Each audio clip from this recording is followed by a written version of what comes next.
అందరికీ నమస్తే అండి. విజయసాయిరెడ్డి గారు వైఎస్ఆర్ కాంగ్రెస్ పార్టీకి ఊహించినటువంటి ట్విస్ట్ ఇచ్చారు. అసలు వైసీపీ వాళ్ళు బహుశా ఊహించి ఉండరు. ఎందుకంటే వాళ్ళ కుటుంబం నుంచి వాళ్ళ ఇంటి నుంచే బయటకు వెళ్ళిన వ్యక్తి కదా. వాళ్ళ ఇంట్లో లొసుగులన్నీ బయట పెడతాడని ఎవరు అనుకుంటారు? కానీ విజయసాయిరెడ్డి గారు ఊహించినట్టే, ఆ వైసీపీ వాళ్ళు ఎవ్వరూ ఊహించినట్టే చెప్పేశాడు. పోనీ సిఐడికి ఇంటర్నల్గా చెప్పడం వేరు, ఇంటర్నల్గా సిఐడి ఎంక్వైరీ చెప్పడం వేరు. కానీ నేను ఇలా చెప్పాను అని చెప్పి బయట మీడియాకి చెప్పడం అంటే ఖచ్చితంగా ఆ పార్టీని బెదిరించడమే, ఆ పార్టీని బ్లాక్మెయిల్ చేయడమే. ఎందుకంటే ఏమన్నాడు ఆయన? మద్యం కుంభకోణంలో కసిరెడ్డి కీలకం, కసిరెడ్డి రాజశేఖర రెడ్డి అనే వ్యక్తి కీలకం, నేను ముందు నుంచి చెప్తూనే ఉన్నా, ఇంకా అడిషనల్ ఇన్ఫర్మేషన్ కావాలంటే నేను ఇస్తాను, నా దగ్గర ఉంది అని ఓపెన్గా చెప్తున్నాడు ఆయన. ఆయనకంటే వైసీపీ అధికారంలో ఉన్నప్పుడు ఆ పార్టీ అండ్ ఆ ప్రభుత్వ అంతర్గత వ్యవహారాలు, ఈ ఆర్థికపరమైన కుంభకోణాలు ఆయనకంటే ఎవరు తెలిసిన వాళ్ళు ఉండరు. ఆయన ఒక సీఏ ప్లస్ ఆయనకి ఇటువంటి ఆర్థిక లావాదేవీల్లో ఆరితేరిపోయాడు. ఏది ఎలా చేయాలో, ఏది ఎలా మడత పెట్టాలో మొత్తం తెలిసిన వ్యక్తి. ప్లస్ గత 20-25 సంవత్సరాల నుంచి కూడా జగన్మోహన్ రెడ్డి గారి ఫ్యామిలీతో ట్రావెల్ చేస్తున్న వ్యక్తి. వాళ్ళ షెల్ కంపెనీల సృష్టికర్త, ఆద్యుడు. అందుకే జగన్మోహన్ రెడ్డి గారి ప్రతి స్కామ్లో, ప్రతి కేసులో కూడా ఈయన కూడా ఏటుగా ఉన్నాడు. సో ఆయన వైసీపీకి సంబంధించి బయటకు వచ్చి, ఇదిగో మద్యం కుంభకోణంలో పలానా వ్యక్తి ఉన్నాడు, నా దగ్గర ఇంకా ఇన్ఫర్మేషన్ ఉంది, నేను మళ్ళీ వస్తాను, మళ్ళీ చెప్తాను అన్నాడంటే ఇంకేమంటారు?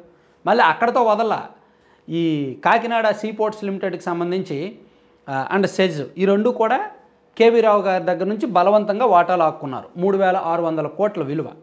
ఇది విక్రాంత్ రెడ్డి గారు డీల్ చేశారు అంటాడు ఈయన. నాకేమి సంబంధం లేదు, మొత్తం విక్రాంత్ రెడ్డే చేశాడు, పాత్రధారి సూత్రధారి మొత్తం ఆయన అని చెప్పి విజయసాయిరెడ్డి గారు నిన్న మీడియాతో చెప్పారు.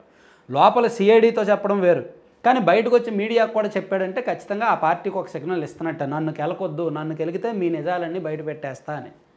ఇక్కడ ఇదే సందర్భంలో విజయసాయిరెడ్డి గారు చెప్పిన కొన్ని కామెంట్స్ ఏంటంటే, విక్రాంత్ రెడ్డే మొత్తం డీల్ చేశాడు, పాత్రధారి సూత్రధారి ఆయనే, శరత్చంద్రారెడ్డి అనే నా కుటుంబ సభ్యుడే, నా బంధువు, నాకు ఈ లావాదేవీల కంటే నా బంధుత్వం నాకు మెయిన్, అందుకని నేను దానిలో తలదూర్చలేదు అని చెప్పాడు.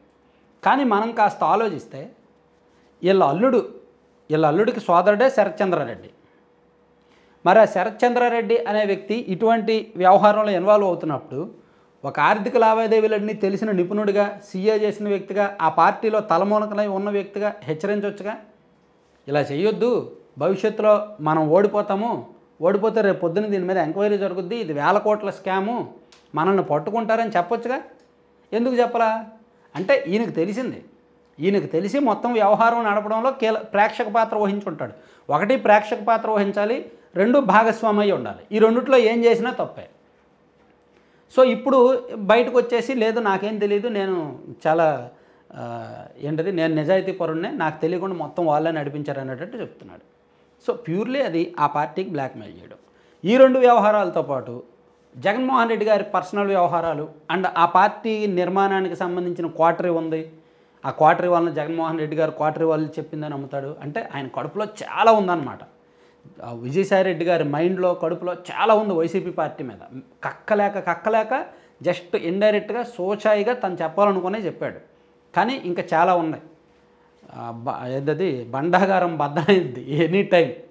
అతన్ని ఎక్కువ డిస్టర్బ్ చేసే కొద్దీ, ఒకవేళ ఈరోజు వైవి సుబ్బారెడ్డి గారో లేదా సజ్జల గారో ఇంకెవరో వచ్చి విజయసాయిరెడ్డి గారి మీద ప్రెస్ మీట్ పెట్టారే అనుకోండి, అతన్ని తిట్టడానికి, అతను విమర్శించడానికి, ఖచ్చితంగా రేపు ఇంకో అడిషనల్గా ఇంకోటి చెప్తాడు. ఎందుకంటే విజయసాయిరెడ్డి గారు ఊరుకునే రకం కాదు. ఆయన మామూలుగానే కాంట్రవర్షియల్ క్రియేట్ చేసే టైపు.